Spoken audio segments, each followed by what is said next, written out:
You know, it's funny how wrong an artist can be about his own work. Now, the one composition of Tchaikovsky's that he really detested was his Nutcracker Suite, which is probably the most popular thing he ever wrote.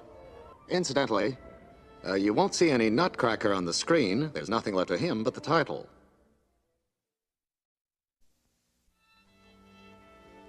And now we're going to hear a piece of music that tells a very definite story.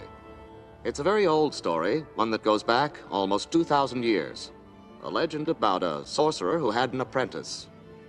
He was a bright young lad, very anxious to learn the business.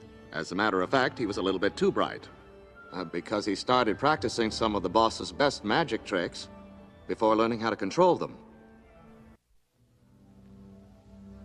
When Igor Stravinsky wrote his ballet, The Rite of Spring, his purpose was, in his own words, to express primitive life. And so Walt Disney and his fellow artists have taken him at his word. Instead of presenting the ballet in its original form as a simple series of tribal dances, they have visualized it as a pageant, as the story of the growth of life on Earth. It's a coldly accurate reproduction of what science thinks went on during the first few billion years of this planet's existence. So now, imagine yourselves out in space, billions and billions of years ago, looking down on this lonely, tormented little planet, spinning through an empty sea of nothingness. The symphony that Beethoven called the Pastoral, his sixth, is one of the few pieces of music he ever wrote that tells something like a definite story. He was a great nature lover, and in this symphony, he paints a musical picture of a day in the country. Now, of course, the country that Beethoven described was the countryside with which he was familiar. But his music covers a much wider field than that, and so Walt Disney has given the Pastoral Symphony a mythological setting.